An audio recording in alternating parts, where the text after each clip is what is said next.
Here it is, my display stand for all 10 of this year's LEGO Speed Champions F1 cars. Hi, I'm Joe, and this is my Rebrickable model, Mach number 204614 by Rebricked, 2,615 pieces, and this is specifically designed to hold all 10 of the new Speed Champions cars from this year, one for each Formula One team. Now, of course, the cars are from 2024, but the sets came out this year. This model is 32 inches tall, and of the 2,615 bricks, more than 1,000 of them are 2x4 black bricks. I got these bricks through 6 Bricklink orders, including from the 3 A-Fools, Mardi Gras Man, Brick Czar, and Brick Trains, plus a Pick-a-Brick order. Almost all of the pieces of the stand are black, except for some colored pieces on the inside just to provide support. And you can see there's a brick-built interpretation of an F1 logo at the top. And let's look closer at what went into this stand. So lights out and away we go. So as you might imagine, we start out by building the bottom, which is the base that supports this entire structure. It has a footprint of 32 by 16. And we start off also by building this little podium, which is only hooked on by Technic pins. But here is where, if you want to, you can pose some of the driver figures, or any figures you want to, really. Maybe you want to keep track of the most recent race, but it's a nice little feature. Then after you build the base, you pretty much build 9 identical sections so that you have room to pose 10 cars. Then once you've built the 9 sections, you build 10 of these brick-built trays, essentially, which is what's going to hold each car. And those trays are held in by modified plates that have the little lip on them. And they go into this slot here, which is built up along the way. So there's 10 of these slots, 10 of these plates, and they just slide in, and they're held up pretty securely.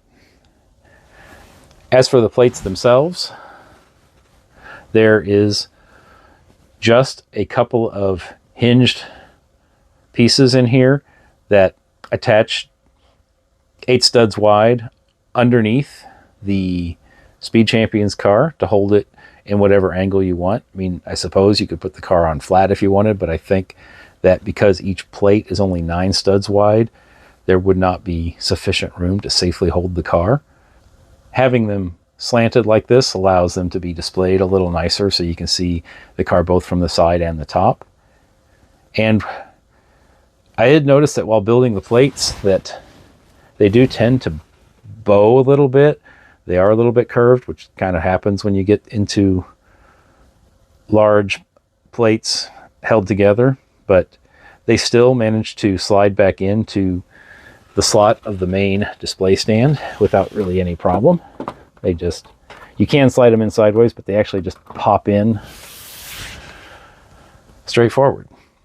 And then we get to the top, which is really the only decoration that is built into the display stand, and that is the F1 logo, which is not exactly like the F1 logo. I mean, here's an example from the truck where F1 is slanted, but I think that having the red F1 and the red line makes it look very recognizable as being Formula One.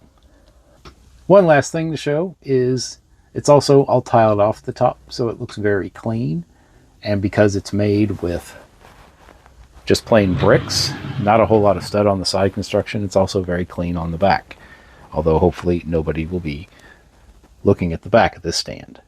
One nice thing about the removable plates is if you want to change the order of how you display the cars, it would be easy to do because all you have to do is just slip them out and slip them back into wherever you want them to display. Maybe you want to keep track of the constructor standings. The driver standings would not be as practical because you only got one of each car, but unless you actually have doubles of each car. I only got one. And right now, I've got them all lined up to what I predict will be the constructor standing at the end of the year. I'm not going to go into the details of each of the Speed Champions cars. Those are covered by other channels very well, but I'll just go real quick as to why I ordered them the way I did. Kick Sauber I have here on the bottom because they are pretty much running out the clock until Audi takes over next year, and they were easily the slowest car in the field last year. The Haas I have next just because I have questions about their driver lineup, Ali Behrman and Esteban Ocon, who are both new to the team, and I'm not sure that that car is going to provide the performance that those drivers can get out of it.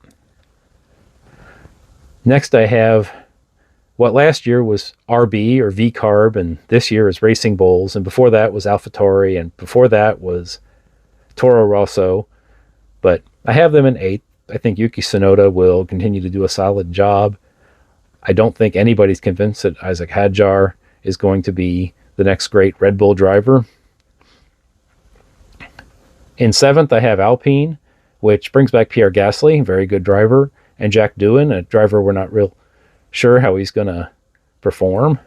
But also Alpine, also running out the clock, as this is the last year they will be a Renault Works team. They're going to be a Mercedes customer team when the new rules come in 2026. And next I have Williams, and Williams in 6th is, well, maybe I'm thinking with my heart more than my head, but I think that among the bottom feeders, the bottom 5 of the F1 field, that they have the best drivers, Alex Albon and Carlos Sainz. And I think having Carlos Sainz there will actually show whether Alex Albon is as good as he's shown, or if his teammates like Nicholas Latifi and Logan Sargent have just been that bad. And then in 5th, I've got Aston Martin, which is led by an experienced driver in Fernando Alonso, and a driver whose father has lots of money in Lance Stroll. And I think that they are pretty much alone in 5th, as they're not nearly good enough to be in the top 4, but they're also significantly ahead of everyone below them. We'll see in 2026, once they've had Adrian Newey on board for a year, and they have the new partnership with Honda and the new rules in 2026, we'll see if they actually can work their way out of that 5th place. Next up is Mercedes, which is dealing with life without Lewis Hamilton, replaced by Kimi Antonelli, who I don't know anything about. Maybe he'll be great, maybe he'll be a rookie and make lots of mistakes, but the Mercedes, ever since they tried the no side pod concept in 2022, has kind of been on the back foot ever since. And with George Russell, a very good driver, and an unknown rookie driver, it's hard to say how they're going to perform this year. In 3rd, I've got Red Bull, because Max Verstappen, I've learned you simply cannot count him out no matter what the car brings. Liam Lawson may be great, he may not. I don't know. He has shown flashes in his time with AlphaTauri, RB, or whatever they were called. It was obvious last year that the Red Bull had lost something, as they were caught and surpassed by both McLaren and Ferrari. And in 2nd, I have McLaren. They were last year's Constructors champion, and they may very well be this year's. They have solid driver lineup in Lando Norris and Oscar Piastri, but they do not have solid, necessarily, chemistry, because they're both capable of winning, and are they going to potentially do more damage to each other rather than lift the whole team up? Now, McLaren has their papaya rules, but we'll see this year whether that holds the whole team up or whether the drivers will be counterproductive by both trying to go for the Drivers' Championship. And then at the top, I've got Ferrari, because I think Ferrari was making the biggest strides toward the end of last year, and I think they will want to continue that momentum. Plus, they got a new driver this year that I heard was pretty good. And Charles Leclerc is also a solid driver. It's just that Ferrari in recent years hasn't been able to consistently keep their pace up or their decision making. But ever since Fred Vasseur took over, they seem to be a more solid team, and they were coming on strong towards the end of last year, and I think they will want to finish this rule cycle strong. Plus, that new driver, some guy named Lewis Hamilton, is kind of a wild card. He may adjust to the Ferrari great because he did not adjust to the Mercedes in this rules package. Or maybe he has a tough time, or maybe he shows his age. I think Ferrari at least has a very good chance to be at the top step of the podium in the constructor standings. Thanks for stopping by to check out my display stand. I hope that if you're an F1 fan that you enjoy this season.